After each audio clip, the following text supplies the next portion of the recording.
اے ایمان والو، ان کافروں سے جنگ کرو یہاں تک کہ فتنہ باقی نہ رہے اور دین پورے کا پورا اللہ کے لیے ہو جائے۔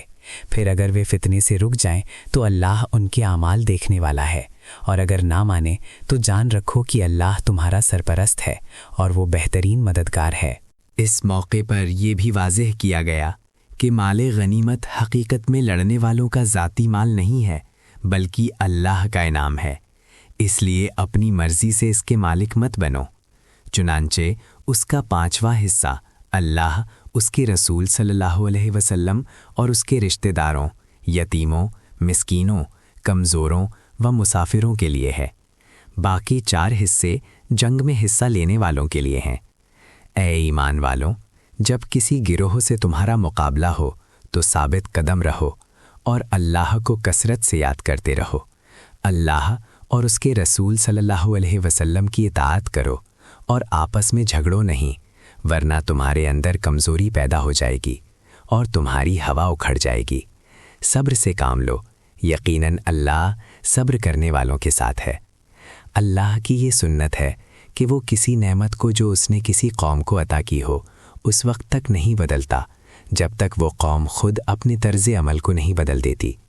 جن کافروں سے معاہدہ ہو ان کے متعلق فرمایا کہ اگر کسی قوم سے تمہیں خیانت کا اندیشہ ہو تو اس کا معاہدہ علانیہ اس کے آگے پھینک دو، یقیناً اللہ خائنوں کو پسند نہیں کرتا۔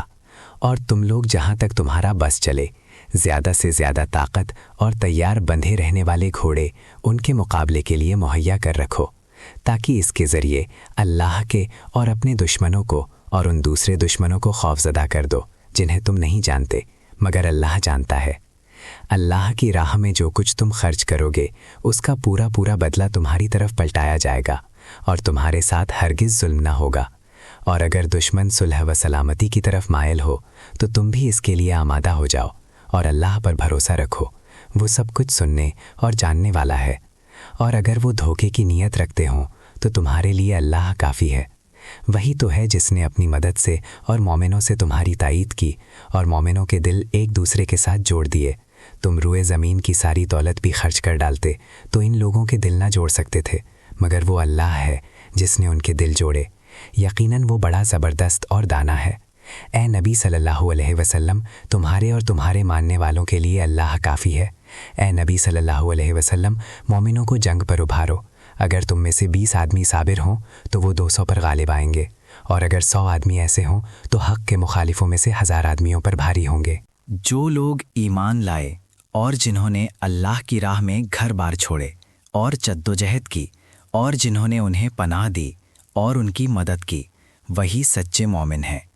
ان کے لیے خطاؤں سے درگزر ہے اور بہترین رزق ہے۔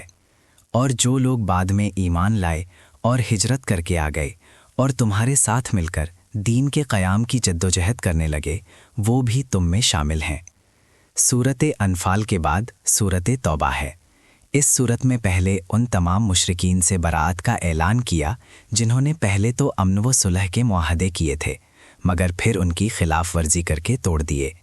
جنہوں نے معاہدے قائم رکھے تھے ان کے متعلق یہ اعلان فرمایا کہ مدت پوری ہو جانے کے بعد یہ معاہدے بھی ختم کر دیے جائیں، اور ان سب سے اس وقت تک جنگ جاری رہے گی جب تک یہ اسلام قبول نہ کر لیں۔ اہل کتاب کے متعلق بھی اعلان فرمایا کہ ان سے بھی جنگ کرو یہاں تک کہ یہ تمہاری ماتحتی قبول کر لیں اور تمہیں جزیہ ادا کرنے کے پابند ہو جائیں۔ اس کے بعد تفصیل کے ساتھ منافقین کی خبر لی اور ان کے بارے میں ہدایت کی کہ ان کا سختی سے محاسبہ کیا جائے اور ان کے ساتھ کوئی نرمی نہ برتی جائے، یہاں تک کہ یا تو وہ سچے مسلمان بن جائیں یا پھر مشرکین اور اہل کتاب میں سے جن کے ساتھ بھی ان کا تعلق ہے ان کے انجام میں شریک ہو جائیں۔ گویا اس موقع پر ان تینوں گروہوں کے بارے میں جو اس وقت مسلمانوں کے کھلے یا چھپے دشمن تھے واضح پالیسی کا اعلان کر دیا گیا۔ اے نبی، کہہ دو کہ اگر تمہارے باپ، تمہارے بیٹے، تمہارے بھائی اور تمہاری بیویاں، عزیز و اقارب، تمہاری دولت جو تم نے کما رکھی ہے، تمہارے کاروبار جس کی مندی کا ڈر رہتا ہے، تمہارے من پسند گھر تم کو اللہ اور اس کے رسول سے زیادہ پیارے ہیں، خدا کی راہ میں جہاد کرنے سے یہ چیزیں زیادہ عزیز ہیں، تو انتظار کرو یہاں تک کہ اللہ اپنا فیصلہ فرما دے۔ اللہ فاسق لوگوں کی رہنمائی نہیں کرتا۔ اے ایمان والوں، اہل کتاب کے اکثر علماء اور درویشوں کا حال یہ ہے کہ لوگوں کا مال غلط طریقے سے کھاتے ہیں اور انہیں اللہ کی راہ سے روکتے ہیں۔ جو لوگ سونے چاندی جمع کر کے رکھتے ہیں اسے خدا کی راہ میں خرچ نہیں کرتے، زکوٰۃ نہیں دیتے، انہیں دردناک عذاب کی خوشخبری دے دو۔ ایک دن آئے گا کہ اسی سونے چاندی پر جہنم کی آگ دہکائی جائے گی اور پھر اسی سے ان لوگوں کی پیشانیوں، پہلوؤں اور پیٹھوں کو داغا جائے گا، اور ان سے کہا جائے گا یہ ہے وہ خزانہ جو تم نے اپنے لیے جمع کر رکھا تھا، لو اب اپنی سمیٹی ہوئی دولت کا مزہ چکھو۔ پارے کے آخر میں فرمایا، کفار اور منافقین سے جہاد کرو اور ان پر سخت بن جاؤ، ان کا ٹھکانہ جہنم ہے۔ ان میں سے وہ بھی ہیں جنہوں نے اللہ سے وعدہ کیا تھا کہ اگر اللہ نے ہمیں اپنے فضل سے نوازا تو ہم خوب صدقہ کریں گے اور خوب نیکیاں کرنے والوں میں سے ہوں گے، مگر جب اللہ نے اپنا فضل عطا فرمایا تو وہ اس میں بخیل بن بیٹھے اور برگشتہ ہو کر منہ موڑ لیا۔ اس کی پاداش میں اللہ نے ان کے دلوں میں قیامت تک کے لیے نفاق جما دیا۔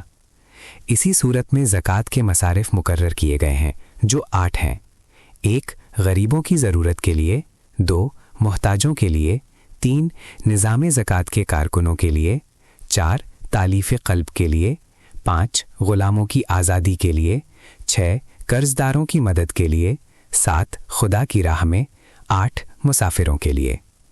جہاد کے سلسلے میں کمزوروں، بیماروں اور ان لوگوں کو رخصت عطا کی گئی جنہیں خرچ کرنے کی استطاعت نہیں، جبکہ وہ اللہ اور اس کے رسول صلی اللہ علیہ وسلم کے دین کے سچے خیر خواہ ہیں۔ اللہ غفور الرحیم ہے۔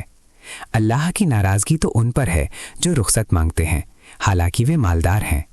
یہ لوگ خانہ نشین عورتوں کے ساتھ بیٹھنے پر راضی ہوئے تو اللہ نے ان کے دلوں پر مہر لگا دی۔ اب یہ اس حقیقت کو سمجھنے سے محروم ہو گئے ہیں کہ ان کی اس روش کا اللہ کے یہاں کیا نتیجہ نکلنے والا ہے۔